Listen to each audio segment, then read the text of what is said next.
Hai, Assalamualaikum murid-murid tahun 3. Bertemu lagi kita pada minggu ini untuk PDPR Sains. Murid-murid, teacher harap kamu sudah bersedia dengan buku teks, buku aktiviti dan juga alat tulis. Murid-murid, jom baca doa belajar. Okey, sekiranya kamu masih ingat, pada minggu lepas kita belajar cara mengukur luas permukaan sekata. Permukaan sekata maksudnya ia berbentuk segi empat tepat ataupun segi empat sama. Tapi pada minggu ini kita menganggar luas permukaan tidak sekata. Kenapa kita sebut menganggar? Kerana dah kita sebut luas permukaan tidak sekata. Jadi kita tidak akan mungkin sukar untuk mendapat bacaan yang tepat. Jadi kita menganggarkan luas permukaan tersebut. Sekiranya kita bercakap tentang luas permukaan tidak sekata ni, agaknya apa dalam pemikiran kamu? Macam mana tu permukaan tidak sekata? Kamu boleh rujuk buku teks muka surat 83 ya. Okey, muka surat 83. Objek yang mempunyai permukaan tidak sekata, teacher rujuk dalam buku teks kamu lah ya. Teacher ambil objek yang ada dekat situ. Pertama sekali, dia kata di sekeliling kita terdapat pelbagai objek yang mempunyai luas permukaan tidak sekata. Maksudnya mempunyai bentuk yang bukannya segi empat tepat ataupun segi empat sama. Itu maksudnya permukaan tidak sekata ya. Pertama sekali, daun. Tengok gambar yang diorang piknik tu, diorang berkelah. Ada daun kan?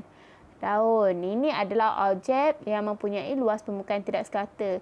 Kemudian pada tapak tangan dia tu ada tapak Sulaiman.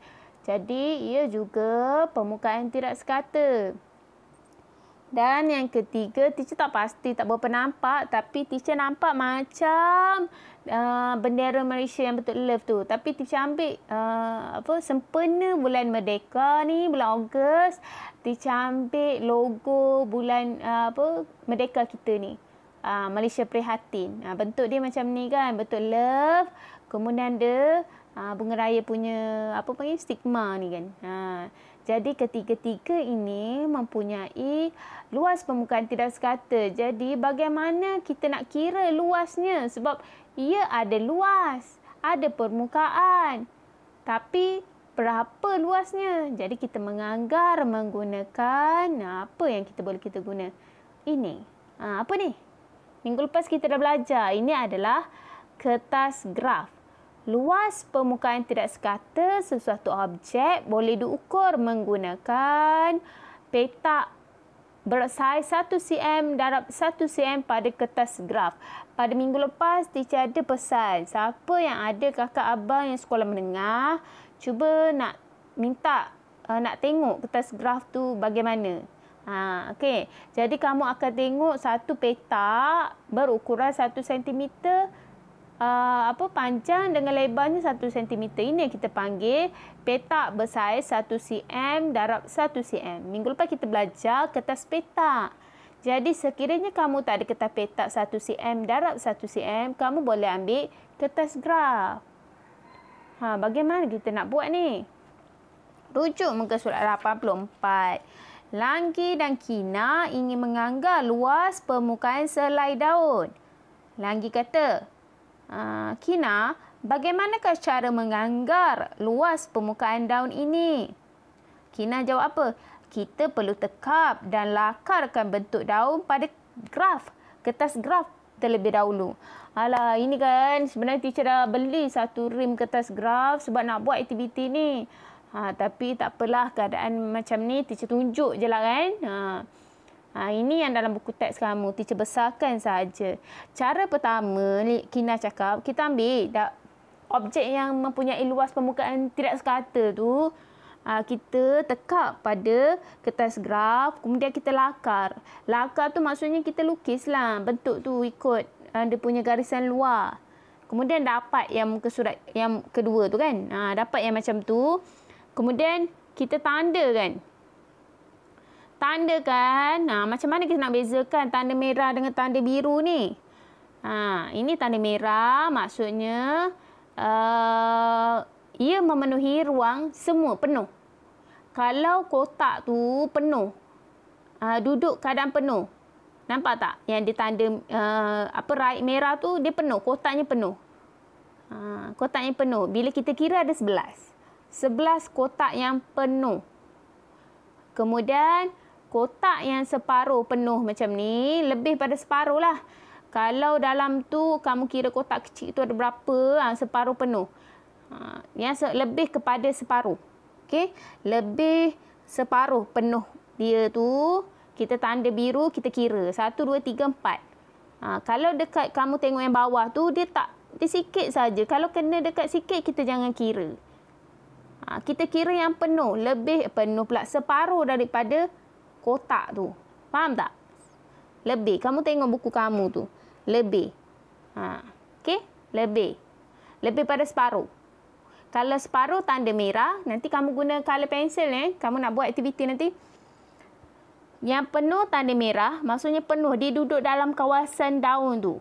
Duduk kawasan daun penuh, kotaknya penuh. Tak terkena pensil tu. Jadi 11. Kalau dia lebih daripada separuh, kita tanda warna biru. Jadi ia ada 4. Bagaimana kita nak menganggarkannya? Kita pun 11 tambah 4 jadi 15. Betul tak?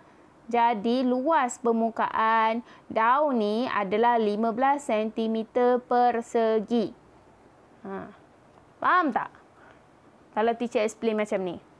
Semula ya. Kamu ambil daun, ni contoh, ambil daun, tekap pada kertas graf, kita lakar kat luar tu. Kemudian sekiranya petak tu tak terkena garisan daun tu, dikira petak penuh. Bila petak penuh, kita tanda warna merah. Sekiranya ada garisan terkena dalam kotak tu, tapi lebih daripada separuh kotak. Lebih pada separuh kotak, kita tanda warna biru. Kita kira lah.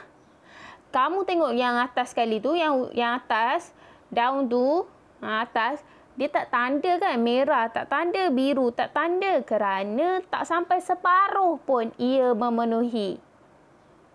Okey, kamu nak faham? Kita buat dalam buku aktiviti muka surat 56. Okey, muka surat 56.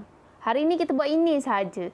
Sebab teacher nak make sure kamu faham buat benda ni. Kita nak kira menganggap permukaan tidak sekata, kamu kena faham. Teacher nak buat ini je minggu ni. Nampak macam mudah kan? Ini adalah kertas graf. Sama je dengan buku kamu tu. Cuma teacher punya ada kotak-kotak kecil dalamnya. Jangan lupa tulis tarikh 24 hari bulan 8 2021. Tekap dan lakar tapak tangan kamu pada raja di bawah. Anggarkan luas permukaan. Jangan buat lagi. Tunggu arahan teacher. Pertama, dalam buku kamu ada begini kan. Kemudian kamu letak tangan kamu. Kalau kamu ni menulis tangan kanan, letak tangan kiri. Sekiranya kamu menulis tangan kiri, letak tangan kanan. Okey? Ataupun teacher, saya tak biasalah. Tak apa, kamu minta tolong kakak, abang ke siapa tolong lukis. Kamu letak tangan kamu tu, tapak tangan kamu letak. Kemudian minta tolonglah siapa-siapa kalau kamu tak boleh buat sendiri. Tak boleh nak lakar sendiri. Kalau kamu tak boleh lakar, kamu minta tolong siapa-siapa. Ni tengok. Lakar tu nampak teacher bagi contoh tu. Lakar di sekeliling tangan kamu tu. Okey, faham? Setakat ni boleh? Kemudian dah lakar, kamu angkat tangan kamu jadi macam ni. Betul tak? Jadi macam ni. Janganlah tu tekap aja tak bangun-bangun. Angkat tangan kamu. Jadi macam ni. Jadi pertama sekali, kamu kira, kamu tanda dulu. Tanda kotak tu yang penuh. Dekat tapak tangan tu banyak yang penuh kan. Kemudian cari kat jari, ada tak yang penuh? Tanda warna merah. Kemudian, tanda pula yang warna biru. Yang biru maksudnya memenuhi separuh daripada kotak tu. Dah tanda-tanda biru, dah tanda merah, dah tanda. Apa yang perlu kamu buat? Kira warna merah tu ada berapa. Dah tulis lah. Kamu tulis je tepi tu. Tulis je kat tepi. Tak apa, conteng je kat situ. Merah ada berapa. Kemudian kira pula biru ada berapa. Nanti ada ruang untuk kamu kira je lah, tak apa kat situ. Kira ada berapa. Merah ada berapa, biru ada berapa. Kemudian tambah. Merah tambah biru dapat berapa. Merah tambah biru dapat berapa. Kemudian itulah anggaran luas tapak tangan kamu. Kamu tulislah anggaran kat bawah ni kan ada. Anggaran luas permukaan tapak tangan saya ialah berapa yang hasil campuran kamu yang merah dengan biru. Itulah jawapannya. Okay, faham tak murid-murid kesayangan teacher ni? Faham tak? Faham kan? Buat tenang-tenang. Tengok video ni balik kalau tak faham. Okay? Itu saja daripada teacher pada minggu ni. InsyaAllah kita jumpa lagi di lain masa dengan tajuk yang baru. Tapi yang ni memang sedikit pening lah. Tapi kalau dah buat, faham aja. Kalau kamu ada buku kertas graf lebih kat rumah, bolehlah praktis. Okey, sehingga kita jumpa lagi. Assalamualaikum.